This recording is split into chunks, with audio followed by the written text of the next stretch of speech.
Setelah sebelumnya saya membahas mengenai kematian kedua ya. Mungkin kalian ada yang bertanya, bisa nggak sih kematian kedua itu dicegah atau dihindari? Sangat bisa. Ada dua cara ya, dikelompokkan ada dua cara. Cara general itu bisa dipraktikkan oleh semua orang. Cara yang kedua adalah cara yang dipakai oleh penyihir atau okultis seperti saya. Nah, kita bahas dulu cara yang general ya. Cara yang general, kita pertama-tama tentunya harus mentransendensikan atau melampaui 3 hal yang menjadi penyebab kita rentan mengalami kematian kedua. Ada yang masih ingat di pembahasan sebelumnya? Yaitu fear, guilt, dan shame. Rasa takut, rasa bersalah, dan rasa malu. 3 hal itu kita harus benar-benar memprosesnya selama hidup ya. Melampauinya. Kita tidak lagi hidup dikendalikan oleh rasa takut, rasa malu, dan rasa bersalah ya. Jadi kita benar-benar hidup berdasarkan jiwa, berdasarkan apa yang kita mau, kita suka, dan berdasarkan kesadaran tentunya. Setelah kita berproses melalui 3 hal tersebut, mentransendensikan 3 hal itu, kita bisa melakukan yang namanya mengklaim kembali energi kita yang tertambat atau atau dimangsa oleh parasit ya, karena kita memiliki 3 hal tadi ya. Jadi parasit itu tidak hanya memangsa kita saat kita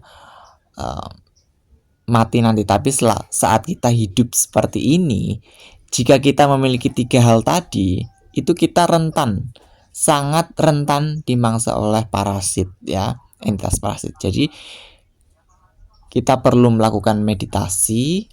Kemudian karena kita sudah menemukan kesadaran, nah kalau kita berkesadaran pasti ada alasan kenapa kita memiliki rasa takut, rasa malu, dan rasa bersalah. Itu pasti ada pembelajarannya, ada kebijaksanaannya.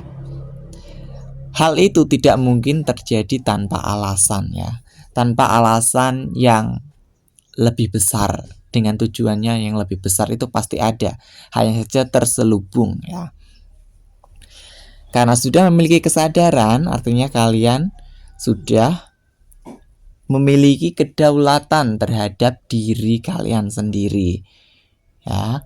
Kemudian setelah melalui meditasi itu, kalian mengintensikan untuk mengklaim kembali energi vital, energi kehidupan, energi mental, dan energi batin, bahkan energi jiwa kalian atau energi tubuh eterik, energi tubuh astral, semuanya yang telah dimangsa oleh entitas parasit, yang telah direnggut paksa dari kalian oleh entitas parasit.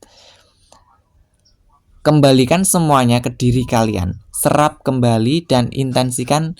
Ketika kalian menyerap kembali itu, intensikan energi tersebut langsung memulihkan kondisi tubuh fisik, tubuh eterik, tubuh astral, jiwa, batin, dan mental.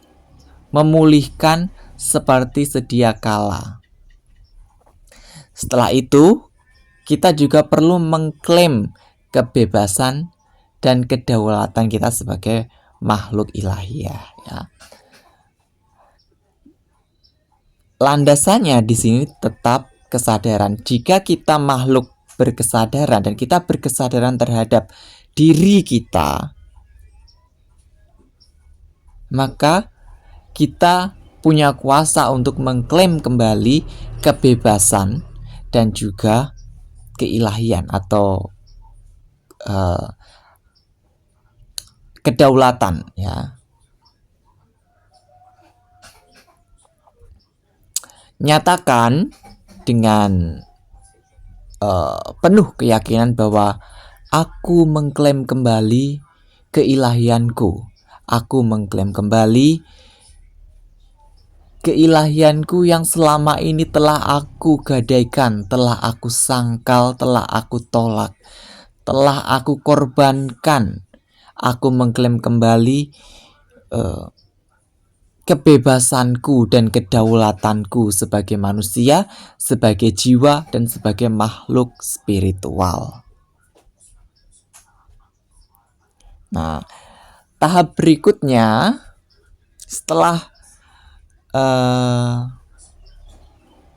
melakukan pengklaiman energi dan pengklaiman keilahian, juga kebebasan, kalian bisa melakukan yang namanya soul retrieval atau pemulihan jiwa.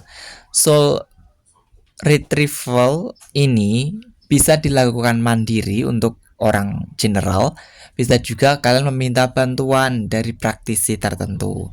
Nah, secara general yang bisa dipraktikkan oleh orang awam, non praktisi, non okultis, kalian bisa mengakses 3 jenis energi, yaitu energi dari semesta, energi dari higher self kamu sendiri, yang ketiga adalah energi dari sang kesadaran agung. Nah, kalian harus terkoneksi dengan 3 hal itu, ya. Aku memberdayai diriku dengan daya dari semesta dan seluruh perangkat ilahiyah semesta. Aku memberdayai diriku dengan daya dan kesadaran dari higher selfku sendiri. Nah, aku memberdayai diriku dengan daya dan kesadaran dari sang kesadaran agung. Nah, kemudian setelah kalian mendapatkan dayanya, mendapatkan kesadarannya, kalian bisa mengintensikan atau mengafirmasikan, memvisualisasikan bahwa aku memulihkan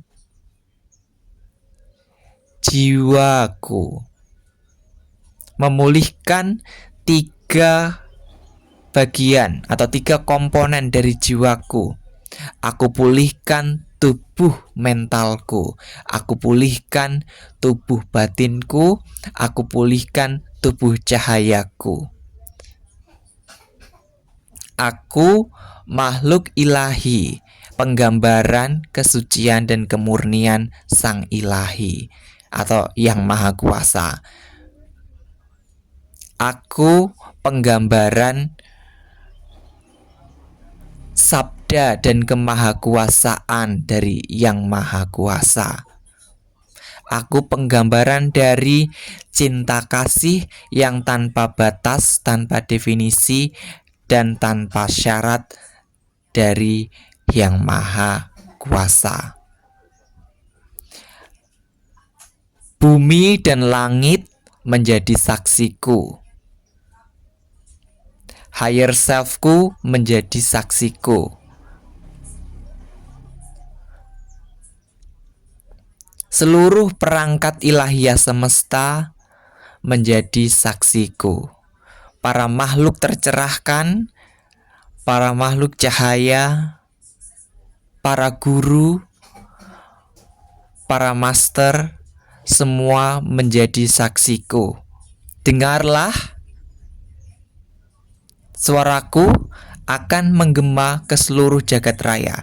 Aku mengklaim kembali keilahian, kebebasan, dan kedaulatanku sebagai manusia, sebagai jiwa, sebagai makhluk ilahi. cahayaku, tubuh mentalku, tubuh batinku telah terintegrasi kembali dalam harmoni. Dan sekarang aku bangkit dan bersinar sebagai keilahian yang utuh. Terjadilah. Nah, seperti itu ya kira-kira gambarannya yang dapat dilakukan oleh kalian yang bukan praktisi. Nah, kalau yang praktisi ada ritual di websitenya VKJ Hanum ya. Kalau tidak salah itu ritualnya, salah satu deitasnya itu adalah Dewi Bastet. Nah, ritual ini adalah ritual untuk mencegah kematian kedua. Tapi kalau kalian ingin membuat ritual mandiri, saran saya baca dulu gambarannya ya. Gambarannya ritualnya itu seperti apa di websitenya VKJ Hanum untuk soul retrieval itu, atau untuk ritual mencegah kematian kedua ya. Kemudian setelahnya kalian bisa membuat ritual sendiri ya, membuat inkantasi sendiri. Salah satu deitas yang disarankan adalah tadi ya, Dewi Bastet. Kemudian Khepri atau Khepera. Kemudian kalian bisa melakukan yang namanya dual fortification atau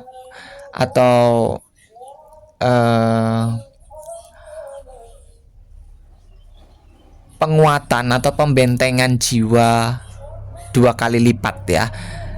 Kalian bisa ritual ke Azazel atau Belial ya.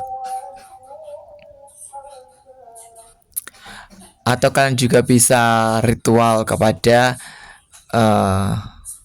Lucifer juga bisa, dan masih banyak lainnya. Kalian bisa memilih sendiri sesuai dengan arahan spirit guide dan juga higher self kalian. Jadi tidak ada batasan, sebenarnya tidak ada batasan harus entitas yang ini ya. Tapi kembali lagi ke kecocokan, ke resonansi jiwa kalian itu arahnya kemana. Mau ke angel seperti Zadkiel, Zadkiel, Kamuel, Mikael atau sejenisnya bisa. Mau ke demon bisa, mau ke dewa-dewi bisa ya. Tidak ada batasan. Jadi itu tadi pembahasannya, semoga bermanfaat.